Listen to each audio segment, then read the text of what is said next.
Air fryer, no boil mac and cheese? Yeah.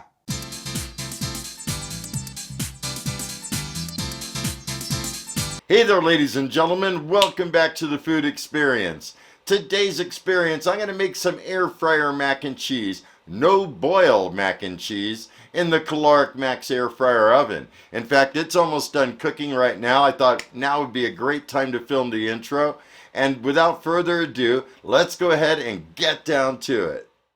First thing you want to do is preheat your mac. So go ahead and turn it on, put it in air fry, leave it in regular air fry mode. I'm just going to add a bunch of time. It really makes no difference so long as it's longer than the time it takes to prepare. And then I'm going to go ahead and set the temperature on 360 degrees and start her up. I'm going to be using this Pyrex glass dish, and I think it's around 7.5 inches square. Last time I used this pan, it worked out really well, but I want to see how it works with a glass pan. I'm going to be using these small elbow macaronis. I wanted the regular size, but the store was fresh out of them from every different brand. We're going to go with 1.5 cups. I'm adding 1 cup of water, a half a cup of heavy cream, 1 teaspoon of dry mustard, half a teaspoon of kosher salt, approximately half a teaspoon of black pepper. I'm using a grinder, so I'm just going to go with feeling. 1/4 teaspoon of garlic powder. I'm using garlic granules. 1/4 teaspoon of paprika. I'm using Hungarian paprika. And a half a teaspoon of Mexican chili powder. Go ahead and give everything a good stir.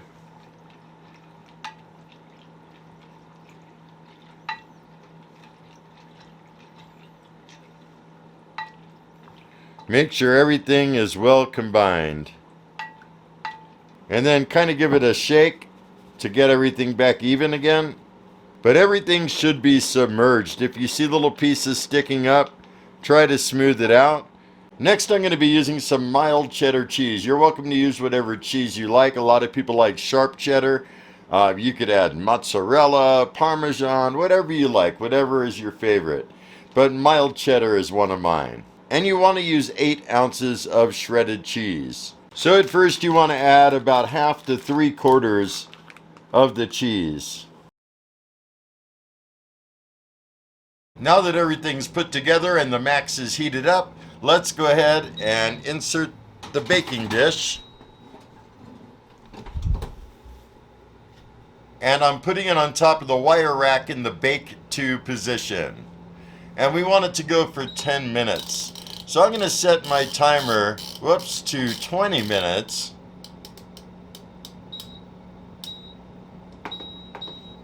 And after 10 minutes is done, we'll go on with the next step. Okay, it's been going about 5 minutes, and I'm going to go ahead and stir it up because the cheese is definitely starting to brown, and I don't want it to burn. Just went ahead and put it back in. I'm going to let it go for about 5 minutes. In fact, I'll set the timer at 15 just to keep an even track of the time. It's been going another 5 minutes and it's starting to brown a little bit again on top, so I'm going to go ahead and stir it again. And I just want to show you that's what I'm looking at so far. It's looking like it's coming along. Definitely starting to thicken up a little bit. Everything's still nice and sizzling. Just want to stir it up. Now I'm going to add the rest of the cheddar. And also some secret cheese. I got some Carolina Reaper cheese from Brandon Joy. That'll make a nice spicy mac and cheese, yeah? Gonna kind of even it out a little bit. And that cheese is smoky white cheddar cheese. It is so good. He also sells it without any spice. And if you haven't tried his cheese, I highly recommend it. And I will include a link down in the description below. Now let's go ahead and put it back in. And I'm going to let it go another 5 minutes, so I'm going to adjust it to 10. And one observation is I noticed the cheese is browning really good again, and I think I want to stop it from browning. I don't know if it's because of this glass dish or maybe this version of the Max, but maybe it's blowing down the heat a little harder, or maybe the glass dish has some effect on it. But I'm going to go ahead and stir it again with 7 minutes to go. So that's what I'm looking at. Like I said, it's browning. It's forming a nice layer of cheese, you could say. Definitely did not do that last time. It wasn't like this at all. And you could certainly go back to my previous video. It was bacon mac and cheese. Came out really good, and I'm sure this is going to come out good as well. Just want to give it a nice stir again.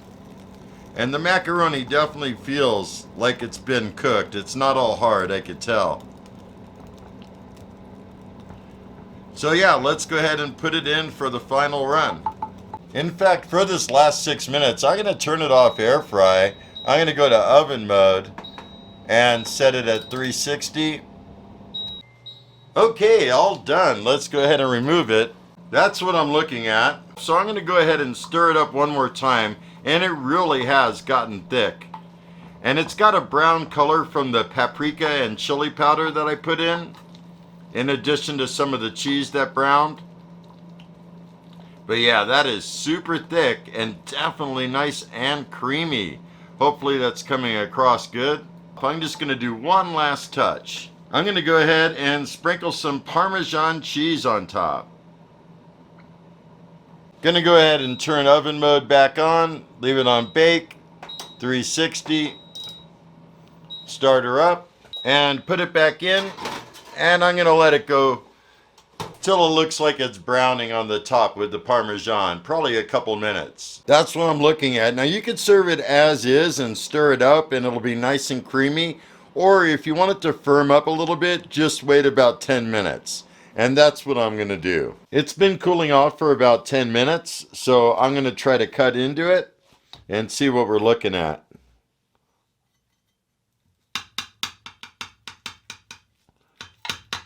It definitely has firmed up. Like I said, if you like it creamy, you could stir it right when it's done and serve it right away. But I like mine to be a little bit more firm. I don't know if I'll be able to get a slice out of this like I did last time in the other pan, but I'm certainly going to try.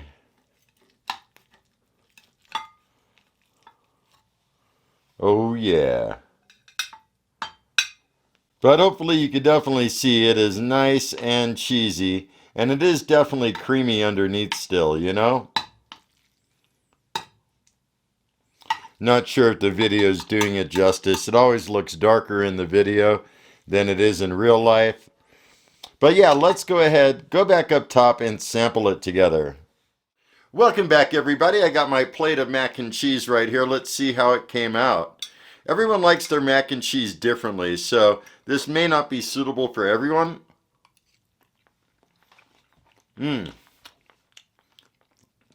Super cheesy. Noodles are definitely done. They're kind of like al dente. They're not mushy.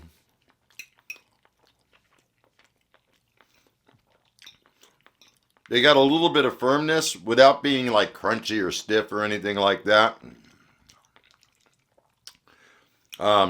Yeah, the cheese. Let's talk about the cheese. So I used that mild cheddar cheese, but I also put in some of Brandon Joy's smoky white cheddar cheese. I'm thinking if you don't like cheese to be all crusty like I do, you could probably bake it and not air fry it, and it probably won't get that crust. I'll have to experiment with that.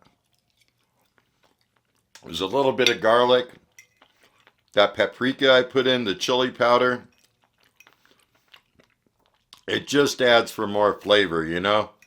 And I'm all about flavor. I don't like bland foods. Like Kraft mac and cheese is like so bland, and I don't know, it's not the right texture for me, the way that I like mac and cheese. This definitely does it for me, and that Reaper cheese, wow, I'm getting a nice mouth burn from that. So yeah, I definitely think it's a success. I mean, it's kind of a matter of personal preference on how you like your mac and cheese. Also, I believe a shout out is in order. I want to give a big shout out to Tanya over at myforkinglife.com. I'm going to include a link in the description down below for her recipe. It's where I got the basis for this, although I did modify it and add a couple extra ingredients. But it is simply delicious. It really is. And definitely go follow her, and got to give credit where credit is due, right? Oh man, let's have another bite. So yeah, that's pretty much all of it right there. I dig it. I'm definitely going to come back and try it again and see if I could get it to be the cheesy, creamy way that some people like, because I like to give alternatives. But I definitely chalk it up for another win in the Kalorik Maxx air fryer oven. Like I was saying during cooking, the cheese was browning like a lot more than it did the previous time I did the same recipe. And I'm not sure if it's because of the Pyrex dish that I used compared to the aluminum pan that I used before. Um, Really difficult to say. Or could it be that the Caloric Max Air Fryer Grill Edition has a harder blowing fan? It could be one or two, or maybe a combination of both. I'm not sure, but it definitely did come out a little bit different. So I'm not unhappy. I'm definitely very happy. And if you guys have any comments or thoughts or concerns or anything like that, drop me a line below. I thoroughly enjoy hearing from you guys. And if you're new to my channel, don't forget to hit that subscribe button. I got all kinds of good things lined up. So with that said, have a stellar day. Be excellent. And most of all, remember me. I am KJ Andio, your food experience host with the most. Y'all take care, and I'll see you next time.